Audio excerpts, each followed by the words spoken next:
우리 시간에 자리에 일어나셔서 마태복음 2장 1절부터 8절, 누가복음 2장 1절부터 8절까지 함께 교독하도록 하고, 누가복음 2장 8절은 다 같이, 마지막 절은 한 목소리로 같이 읽도록 하겠습니다. 마태복음 2장 1절. 이제 헤롯 왕 시대에 예수님께서 유대의 베들레헴에서 태어나심에 보라, 동쪽으로부터 지혜자들이 예루살렘에 와서 이르되 유대인들의 왕으로 태어나신 분이 어디 계시냐? 우리가 동쪽에서 그분의 별을 보고 그분께 경배하러 왔노라 하니, 헤롯 왕이 이 일들에 대하여 듣고 그와 또 그와 함께한 온 예루살렘이 소동하더라. 그가 모든 수제사장들과 백성의 서기관들을 함께 모아 그리스도가 어디서 태어나겠느냐고 그들에게 다그쳐 물으매, 그들이 그에게 이르되 유대의 베들레헴이니이다. 대언자를 통해 이렇게 기록하신 바, 유다 땅에 있는 베들레헴아, 내가 유다의 통치자들 가운데서 가장 작지 아니하도다. 내게서 한 다스리는 자가 나와 내 백성 이스라엘을 다스리리라 하셨나이다 하매, 이에 헤롯이 은밀히 지혜자들을 불러 그 별이 나타난 때를 부지런히 그들에게 묻고 가서 어린아이를 부지런히 찾아보고 그를 찾거든 내게 말을 다시 전해주어 나도 가서 그에게 경배하게 하라 하니라. 누가복음 2장 1절. 그 무렵에 카이사르 아구스투스 칙령을 내려 온 세상이 조세 등록을 하게 하였는데, 이 조세 등록은 구레뇨가 시리아의 총독이었을 때 처음 한 것이더라. 모든 사람이 조세 등록을 하러 저마다 자기의 도시로 가매, 요셉도 다윗의 집과 혈통에 속하였으므로 갈릴리의 나사렛에서 나와 유대로 올라가 베들레헴이라 하는 다윗의 도시에 이르러 자기의 정혼한 아내 마리아와 함께 조세 등록을 하려 하였는데, 그녀가 아이를 베어 배가 불렀더라. 이처럼 그들이 거기 있을 때에 그녀가 해산할 날들이 다 차매 그녀가 자기의 맏아들을 낳아 포대기로 싸서 구유에 뉘었으니 이는 여관에 그들을 위한 방이 없었기 때문이더라. 바로 그 지역에서 목자들이 들에 거하며 밤에 자기 양떼를 지키더라. 아멘. 자리에 앉겠습니다. 성탄을 맞는 우리의 자세, 말씀 선포가 있겠습니다.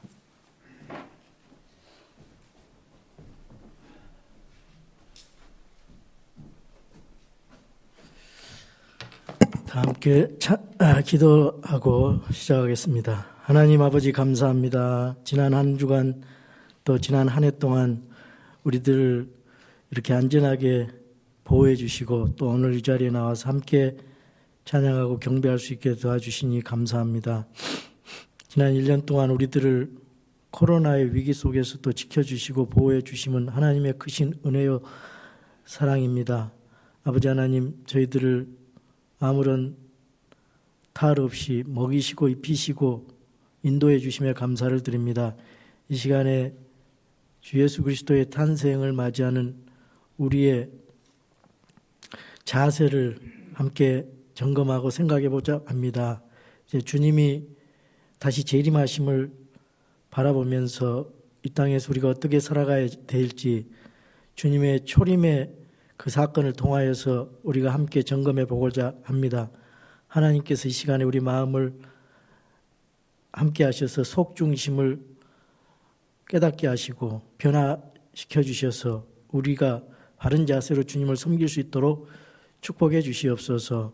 주 예수 그리스도 이름으로 기도하옵나이다. 아멘.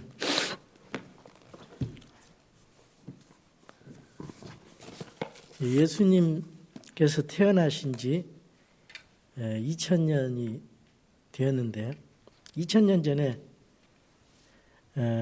우리 주 예수 그리스도께서는 그냥 갑자기 탄생하신 게 아니고 우리 하나님께서 구약의 대언자들로 통해서 곳곳에 예언해 두신 말씀의 성취입니다. 그래서 갈라디아서 4장 4절에 보면은 충만한 때에 충만한 때가 이르매 그랬습니다. 충만한 때는 하나님의 시간입니다. 카이로스. 크로노스는 인간의 시간이고 카이로스는 하나님의 시간이에요. 그 충만한 때는 벌써 창세기 3장 15절에서 여자의 시에 대한 그 예언이 있어요. 이게 최초의 메시아에 대한 예언입니다. 아담과 이브가 범죄하고 나서 하나님께서 약속하신 말씀입니다. 내가 너와 여자 사이에 또 내 씨와 그녀의 씨 사이에 적개심을 두리니, 범죄하고 나서 마귀에게 하는 말. 그 씨는 내 머리를 상하게 할 것이요 너는 그의 발꿈치를 상하게 할 것이라 하시고 그랬습니다. 출애굽기에 가면은 유월절 어린 양, 그분이 바로 메시아. 곳곳에 메시아의 탄생을 숨겨 놓으셨습니다. 민수기에 갔더니 24장 17절에 야곱에게서 한 별이 나오며 이스라엘에게서 한 홀이 일어나서, 이런 말씀이 있어요. 그래서 이 구절을 가지고 그 바벨론으로 이제 이간 이후에 유대인들의 그 후손들이 거기 좀 남아 있었어요. 그래서 그 남아 있는 사람들이 이제 별을 연구하고 구약 성경을 읽으면서 예수님 오실 때까지 이제 존재했던 거죠. 그래서 동방으로부터 지혜자들이, 현인들이 혹은 동방 박사들이 동방으로부터 예수님께 메시아의 탄생을 축하하기 위해서 왔단 말이죠. 바로 그 사람들입니다. 여기 민수기 24장 17절에 야곱에게서 한 별이 나온다. 이걸 다 알고 있었어요. 그 별을 연구하는 사람들.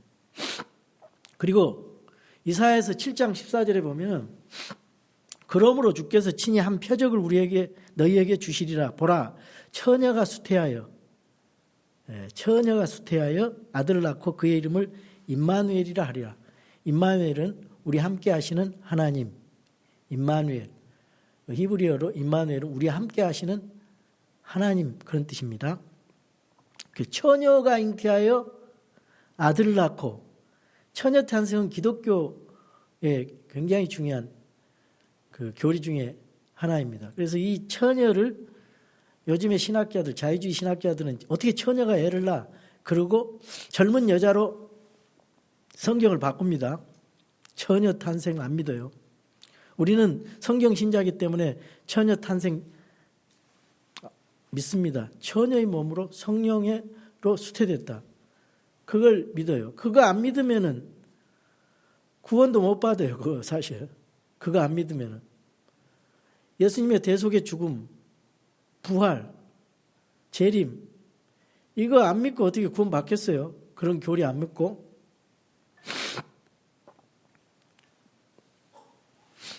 그러다가 이사야 9장 6절 7절, 이는 한 아이가 우리에게서 태어났고 한 아들을 우리에게 주셨는데 그의 어깨에는 정권이 놓이고 그의 이름은 놀라우시니. 예수님에 대한 붙여진 여러 가지 별명이 있었어요. 놀라우시니, 원더풀, 카운셀러, 조언자, 얼마이리 갓, 마이리 갓, 강하신 하나님, 영존하는 하나님, 에버레스팅 파더, 평화의 통치자, 프린스 오브 피스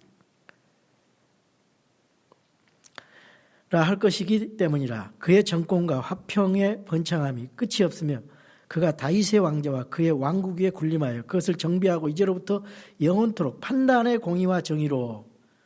예수님이 오셔야 이 땅에 하늘의 왕국, 천년왕국이 있어야 진정한 평화가 있습니다. 여기에서 아무리 평화 부르짖고 기도해봤자 진정한 평화는 이루어질 수가 없어요. 그래서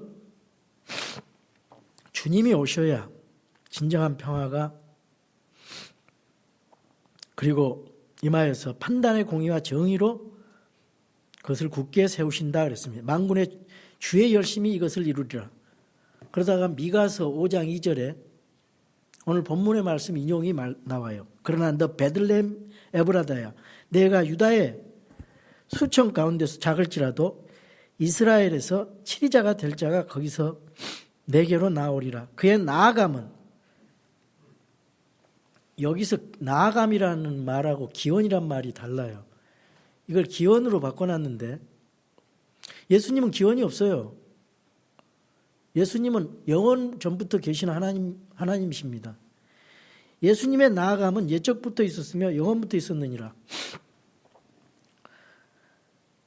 자, 우리 예수님이 오실 때가 가장 인류 역사의 가장 중요한 시점에 오셨습니다. 그리고 재림도 가장 중요한 시점에 오실 거예요. 근데 그 당시에 구약의 4,000년이 흘렀어요. 천지창조 이후로. 구약의 4,000년이 흘렀는데 종교적으로, 정치적으로, 문화적으로 아주 중요한 시기고 메시아가 꼭 오셔야만 될 시기예요. 종교적으로는 유대교 헤브라이즘, 유일신 그 사상과 그 다음에 구약 성경이 이렇게 알려졌단 말이죠. 그 바탕을 만들어 놨어요. 그리고 시나고기라고 해서 유대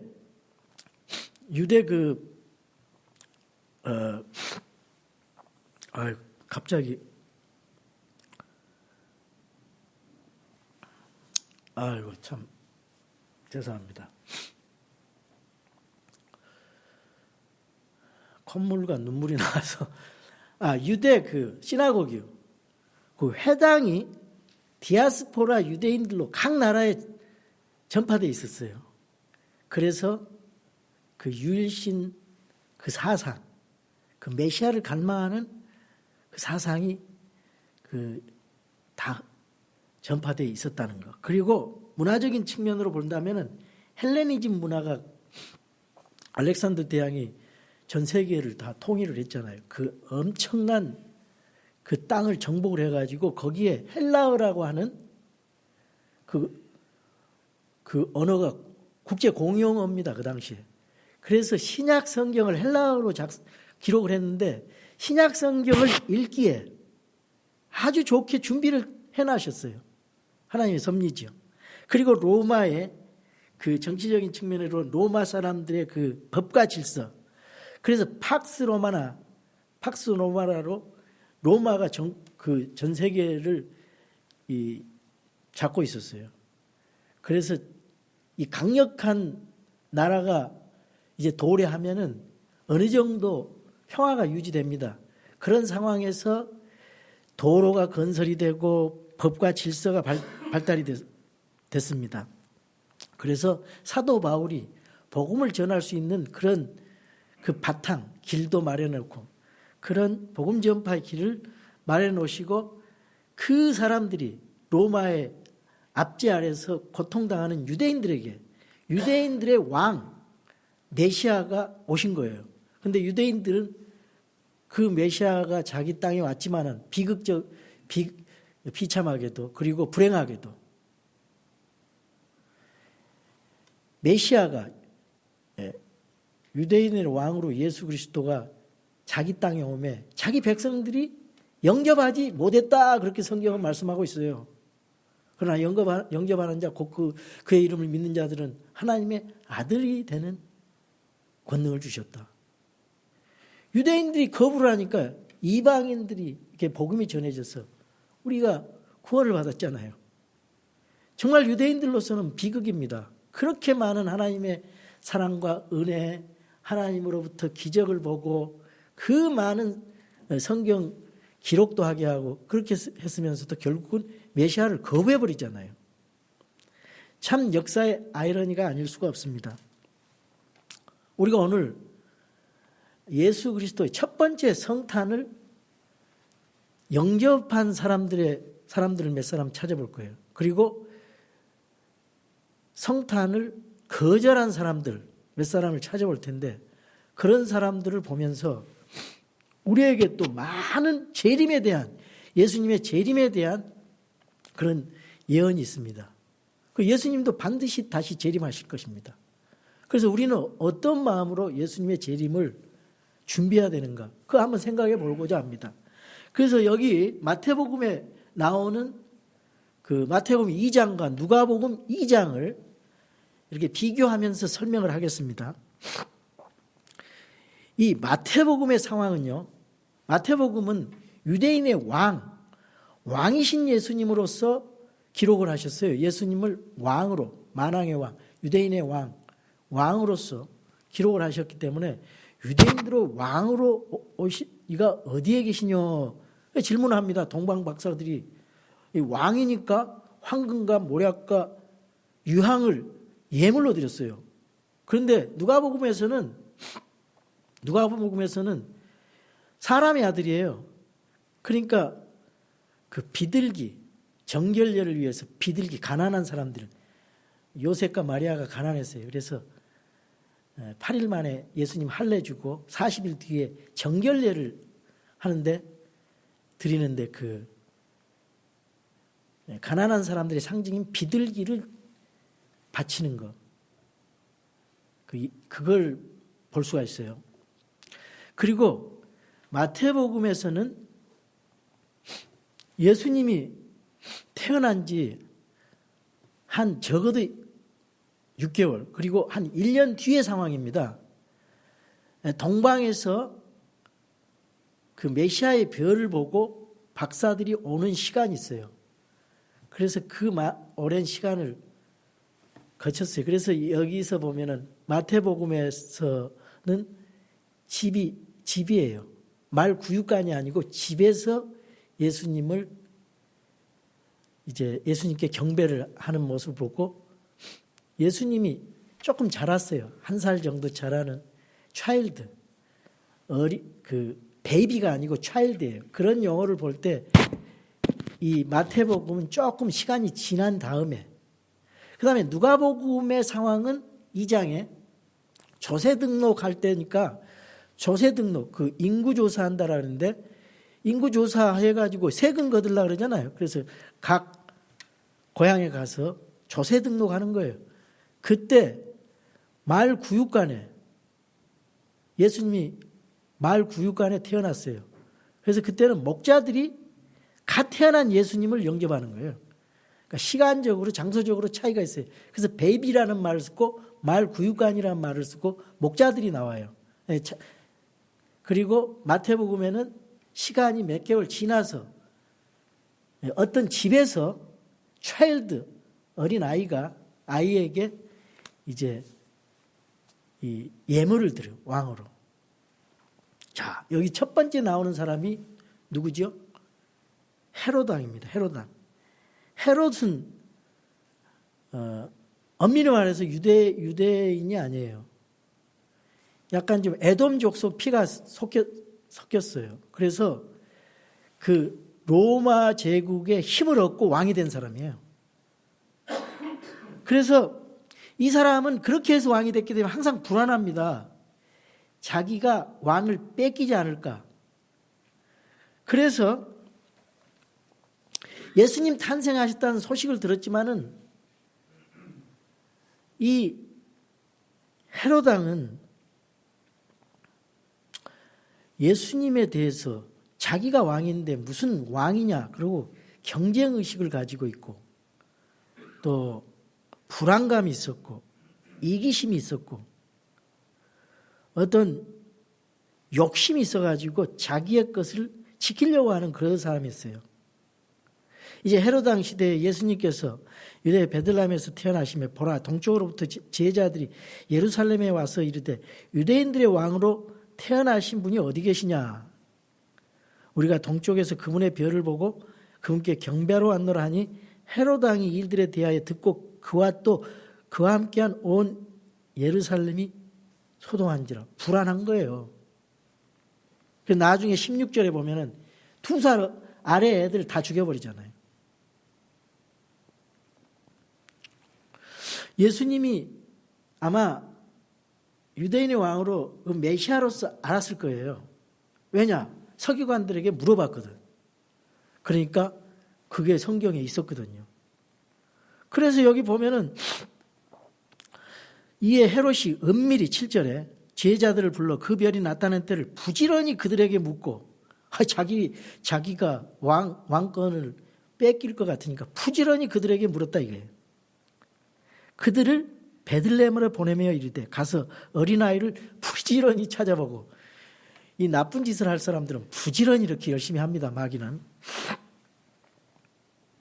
그를 찾거든 내게 말을 다시 전해주어 나도 가서 그에게 경배하게 하라. 이 악한 음모가 진행되는데 지혜자들은 눈치를 알아채리고 천사들이 나타났잖아요. 꿈에 나타나서 딴 길로 가버리잖아요. 안 알리고. 하나님께서 그렇게 다 인도하신 거지요. 그래서 이 현대판 유다의 유형들이 교회 안에 많아요. 그리고 교회 밖에도 많습니다. 교회는 다니지만은 예수님을 믿으려니까 손해가 좀 될 것 같거든. 그러니까 예배 드리는 것도 시간 낭비, 교회에다 헌금하는 것도 돈 낭비. 이건 뭐 교회 그냥 모든 걸 손해로 생각하는 거예요. 그래서 영접도 경배도 섬기지도 않아요. 예수님을 구원자로. 그래서 많은 세월을 그렇게 다닌 사람 많이 봤어요.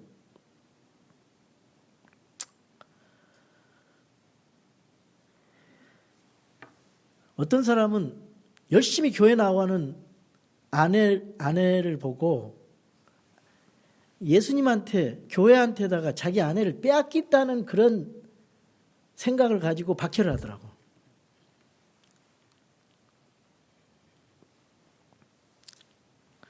왜냐? 예수님하고 자기하고 경쟁자로 보기 때문에.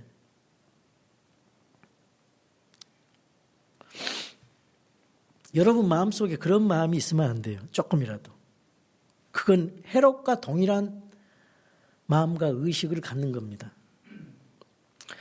부자 청년이 있었어요. 부자 청년 관원이 있었어요. 누가 마태복음 19장 16절에 보면은 선생님이여 내가 무슨 선한 일을 하여야 영원한 생명을 얻으리까? 영원한 생명에 대해서 관심을 있었어요. 근데 예수님에 대해서 주님이라고도 고백도 안 하고 선생님이라 그러면서 내가 무슨 일을 해야 영원한 생명, 뭔 일을 해야 영원한 생명을 얻을 걸로 생각을 했어요. 근데 예수님이 그 마음을 쫙 보시고 뭔 일을 해서 되는 게 아니야. 영원한 생명은 네 마음속에 있는 재물에 대한 욕심을 버리고 나를 믿어야 돼. 그래서 그 마음에 가장 자리 잡고 있는 우상단지, 그 재물에 대한 욕심에 대해서 딱 찔렀어요.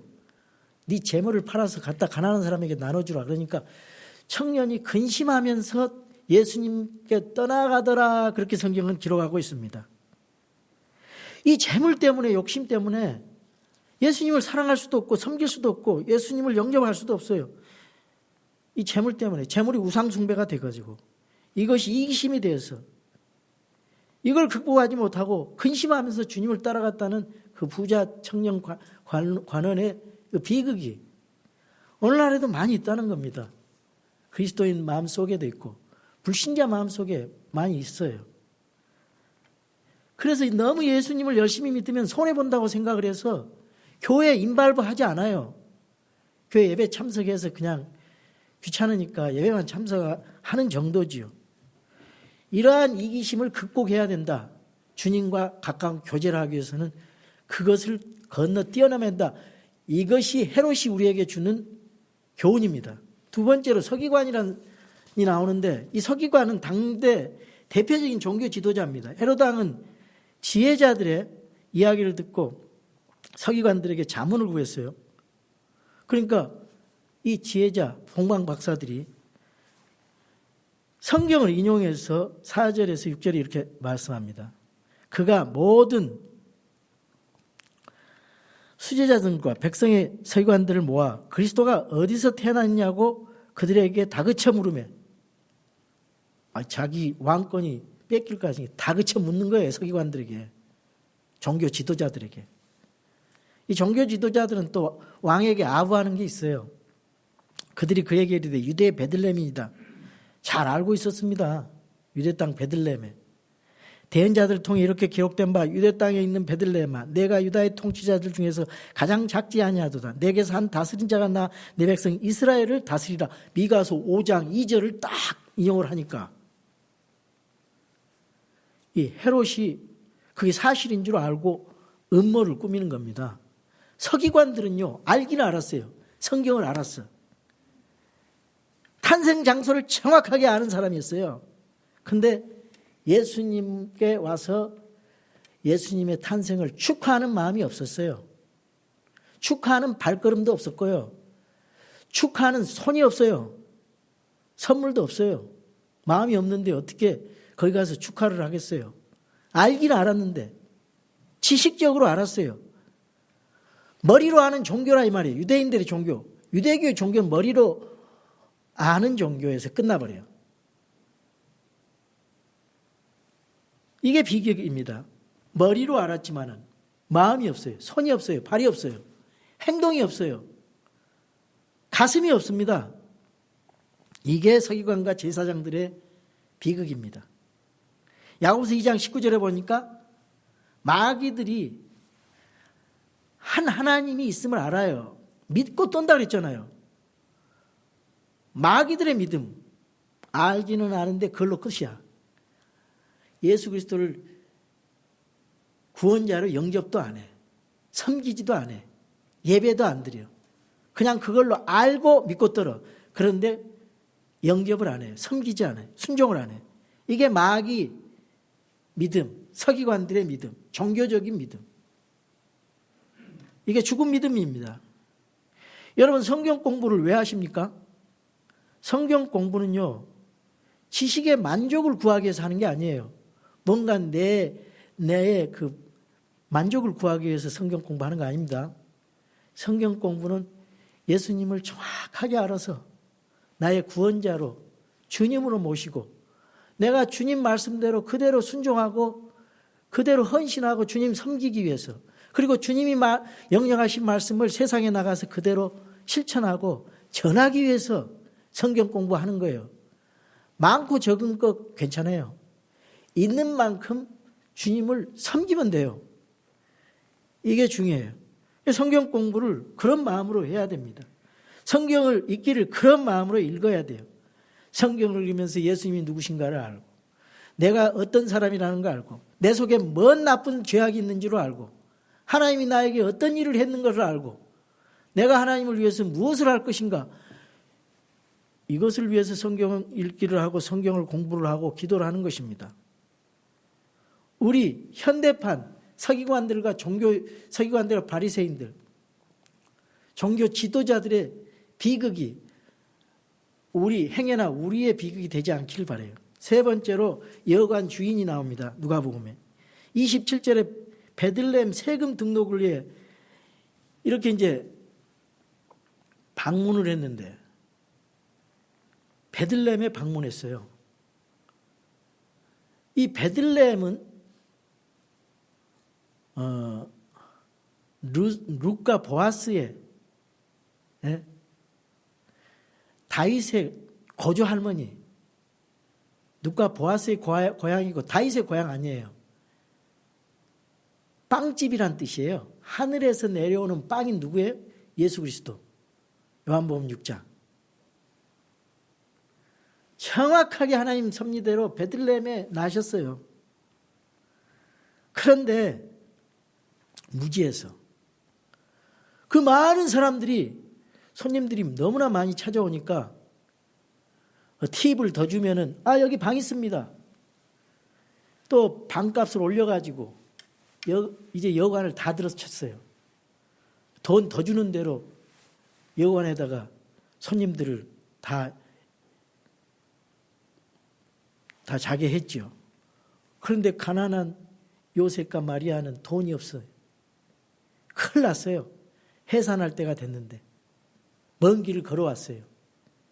근데 방이 없어요. 우리 몇 년 전에 그 연극했잖아요. 우리가 크리스마스 연극했는데 우리 영민 형제가 방이 없어요. 방 없어요. 그래가지고 그 방 없어요 한 말을 못 해가지고 막 슬퍼하는 장면, 그걸 연기를 했잖아요.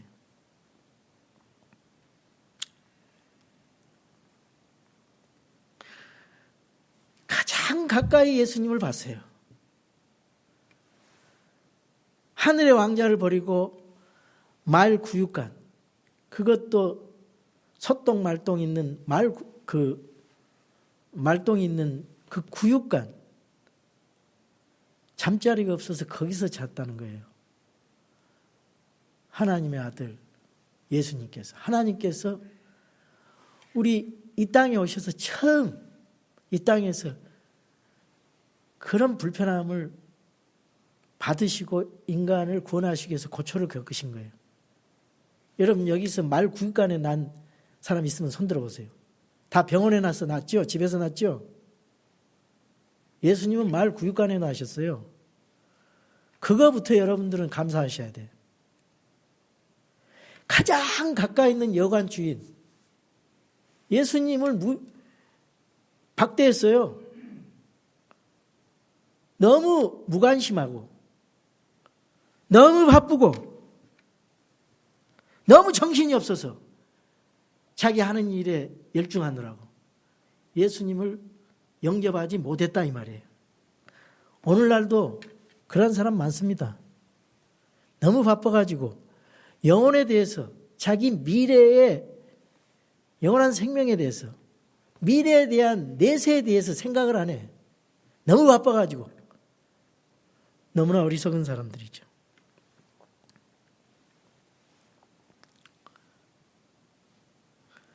여러분 중요한 것부터 하세요. 중요한 것부터 해놓고, 중요하기 때문에, 예수님 믿고 구원받은 것이 중요하기 때문에 지금 당장 가족에 믿지 않는 사람 구원시키세요. 부모님에게, 형제 자매에게 복음 전하세요. 얼마나 좋아요. 크리스마스 계절 이거 얼마나 좋아요. 복음 전하기에. 크리스마스 때 쓸데없이 성탄 추리나 만들어 놓고 크리스마스 카드 선물 오고 가고 다 좋아요. 징글벨 여행 가고 좋습니다. 그러나 가장 중요한 것은 하나님이 우리에게 주신 선물 예수 그리스도를 전하는 것입니다. 최소한 구원받았으면 그거 하셔야 돼요.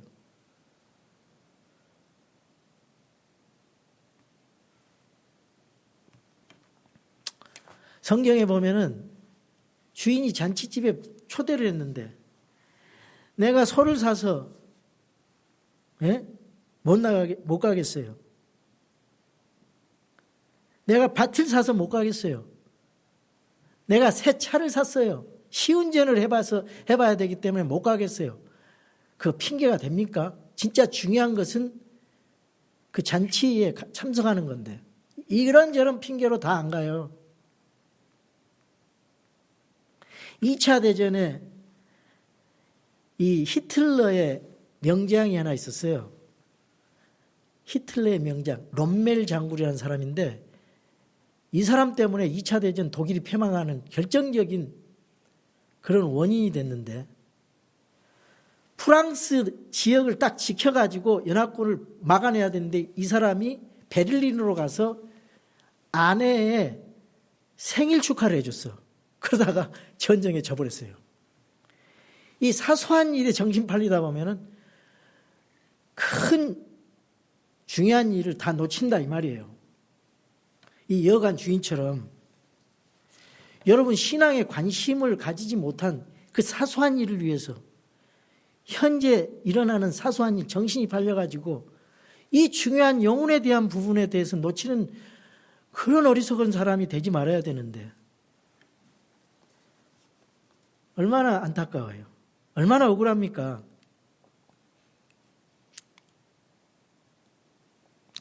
예수님이 그런 말씀을 하셨습니다. 마태복음 24장 37절에서 39절에 오직 노아의 날들과 같이 사람의 아들이 오는 것도 그러하리라.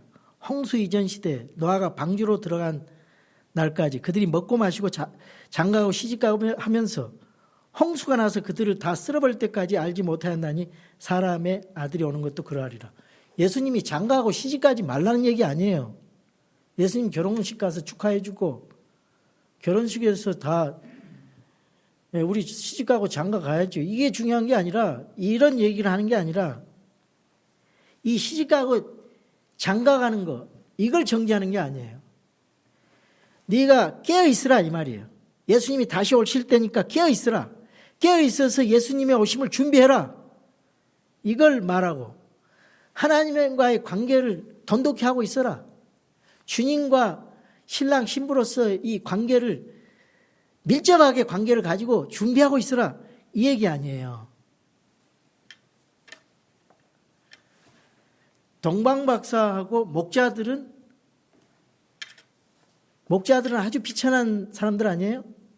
그런데도 천사의 인대로 예수님을 축하했어요. 첫 번째 크리스마스 성탄절에. 동방박사도 몇 달 뒤에 축하했습니다. 멀리서. 근데 가장 가까이 있으면서도 축하를 못해요. 가장 가까이 있어도. 정말 비극이고 불행이고 어리석은 거지요. 근데 시몬이라는 사람하고 안나라는 사람이 누가복음 2장에 나와요.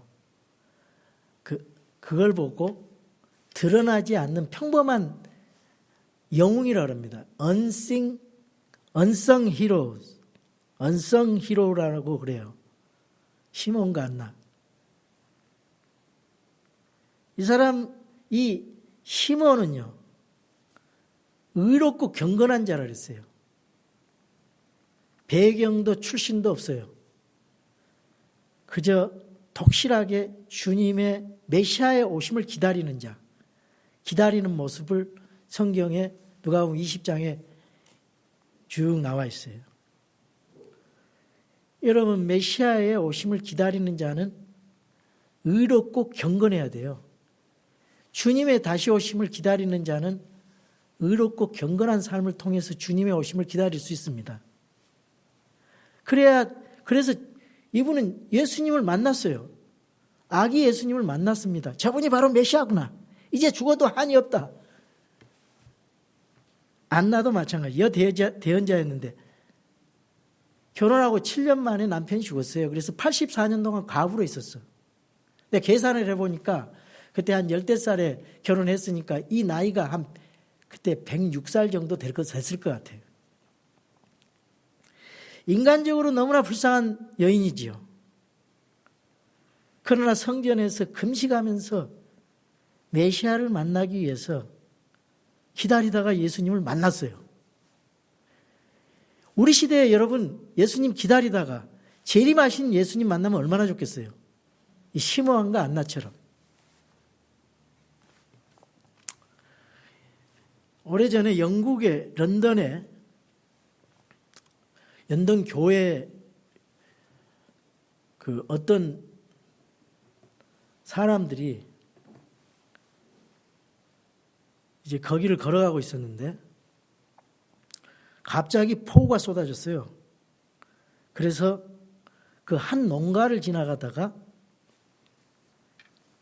집 주인에게 우산을 하나 좀 부탁을 했어요. 그랬더니 집 주인이 자신이 쓰던 우산 중에서 다 부서진 낡은 우산을 갖다 줬어요. 그래서 이 사람들이 함께 갔던 그 여인에게 우산을 씌워주고 이제 같이 갔는데 다음 날 어떤 사람이 예쁘게 포장된 편지와 함께 그 우산을 다시 갖다 줬어요.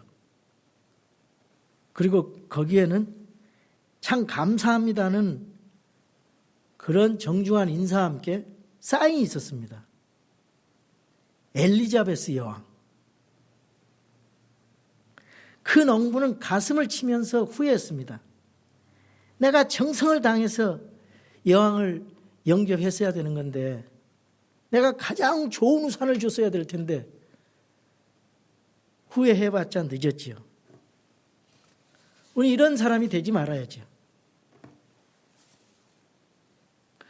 우리 이학로 목사님이 크리스마스를 생각하며 그런 제목의 페이스북 글을 올렸더라고요. 거기 보니까 크리스마스 성탄절은 즐겁고 즐거운 계절이다. 왜냐하면 예수님을 기억하는 그런 시절이기 때문에.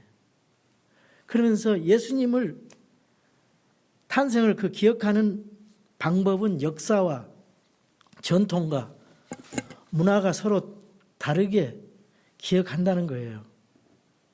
어떤 사람들은 이교도 풍습이 많아서 아예 아무것도 하지 않는 것이 좋다. 한동안 우리 교회에 그런 사람이 있었어요. 그래가지고 아무것도 못하게 하더라고요. 그분은. 성탄절 지키는 것도 못하게 하고 너무 세속화하고 종교화되기 때문에 상품화되기 때문에 그런 말을 할 수가 있겠죠. 그래서 청교도들, 영국 청교도들은 이 버지니아에서 처음에 크리스마스를 폐지했어요. 영국에서도 폐지하고. 그리고 어떤 사람은 예수님을 산타크로스 할아버지로 대체하는 사람도 있어가지고 예수님을 망각해버려요. 그러니까 회개해야 되죠. 어떤 사람들은 크리스마스 때 엑스마스, 이 헬라어 원어가 엑스로 시작하죠. 예수님을 엑스로 표현해가지고 꺼려요. 근데 미국 사람들은 엑스를 맞다는 표시로 이 네모에 X를 치면 이건 맞다. 그런데 한국 사람은 X가 나쁜 생각을 들거든요. 이 생각의 차이이죠. 그런데 X를 많이 좋아해요. 미국 사람들은. 생각이 다르다는 거죠. 어떤 사람들은 크리스마스에서 크라이스트 플러스 크리스마스는 미사다. 크라이스트 플러스 미사다. 천주교에서 나온 거다. 그래서 크리스마스란 말을 부르기를 싫어해요. 크라이스트 앤드 메스. 그리고 성탄 추리하는 것도 거부감을 느낍니다.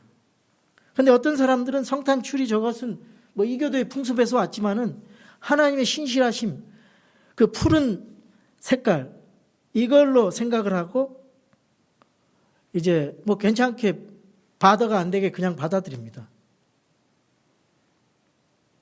또 어떤 사람들은 크리스마스 탄생일이 12월 25일이 아니고 10월 중순경에 장막절이라고 생각을 해서 25일을 지킬 수가 없다. 예수님 생일이 아니다. 그렇게 생각을 해요. 그리고 뭐 부활절이나 크리스마스 태양신 숭배와 관련된 날이라 해서 거부하죠. 그러면서 안식교 같은 데는 토요일을 예배해요. 근데 토요일은 달신의 날이거든요. 그 달신의 요일이거든요. 달을 숭배하는 날이에요. 토요일이. 이 말이 안 되는 거죠. 히랍 정교회 같은 경우는 동방박사 방문을 기념해서 1월 5일 날 크리스마스 지키고요. 실제로 미국 사람들은 크리스마스 그날은 전부 가족들하고 행사는 전부 앞에서 해버려요. 뭐 크리스마스 칸타타, 뭐 연극 다 12월 초순에 해버립니다. 찬양제도. 그리고 12월 25일은 가족과 함께, 가족과 함께 보내요. 그러니까 생각의 차이예요. 우리가 얼마나 성숙한 마음을 가지고 마음을 잘 적용해서 이거를 받아들이냐. 사람마다 다 생각이 다르니까 자기 신앙의 수준 따라서 하면 됩니다. 뭐 고기를 먹을 수 있고 고기를 안 먹을 수 있고, 사도 바울은 남이